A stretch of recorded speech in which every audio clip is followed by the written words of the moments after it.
Smallville season 6. It's been a while.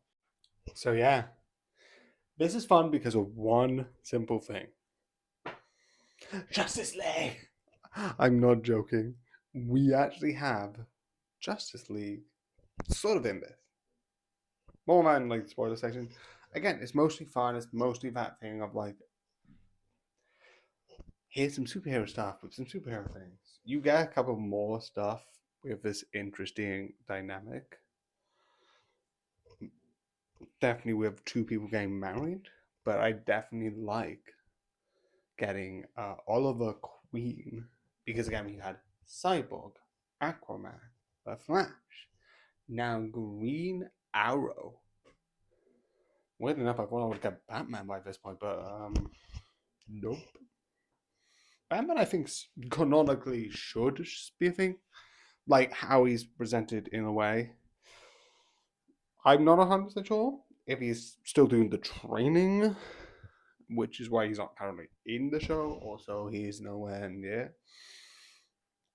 Neither is Green Arrow. He's in like Arrow City, and now he's in Metropolis. So, because with the others, they at least either went away or they came for no reason. I think, like yeah, Aquaman would like near the lake, and he was trying to deal with something that was like pollution. Um, Cyborg, I think, was like something to do with like a football, if I'm not mistaken. And the Flash, I think he was just running around place to place. So it makes sense why he's just not in Central City. But yeah.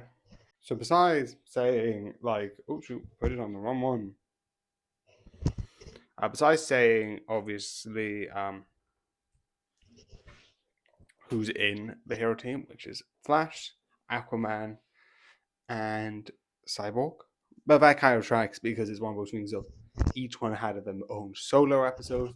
Getting Green Arrow in this series, I think is really good. I feel like he was advertised, so I feel like he's kind of its own thing. So I feel like that would be in the trailers. Um, but again, not having Batman, I feel like that might be a thing. Getting him later, but I feel like if you do too much, it becomes his the Justice League show rather than his Superman, and then there's the Justice League because he doesn't actually join the Justice League at this point. He probably will eventually. Now, here's the thing that I find interesting because one of the most things throughout this is essentially one of the characters. I think Lana, who was the love, who Clark fell in love with, kind of fell in love with, sort of. Why do I always forget his name? I think I'm making my buzz wrong.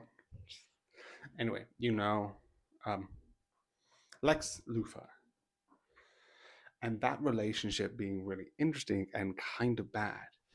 And at a certain point, we did it again. She found, because obviously in the previous season she did find out, and then she died, and then they reset the timeline so her she didn't know, and which I didn't like. I'm not a fan. They could have like because they could have just reset it to just before and then saved her.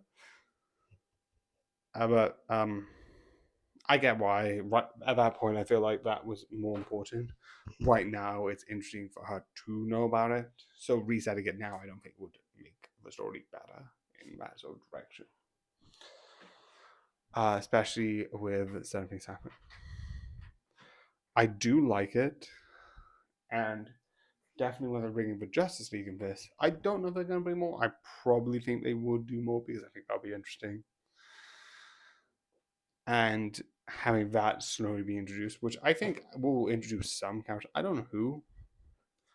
I feel like at the very least you need to sort of have a Batman version, and if you're going to go fully into the Justice League, I feel like I would like a Martian Manhunter. Please, can I have one of those? That would be nice. He's really important in the team. Also, a fellow Wadian. So I think it's good story potential. Okay, I haven't seen part of this for once, but this is really good and I really like it. I do really like this and I definitely recommend for you to watch. Oh, shoot. That's better. Ninjago Season 2. This has also been a while, but yeah, I hope you enjoy and good night.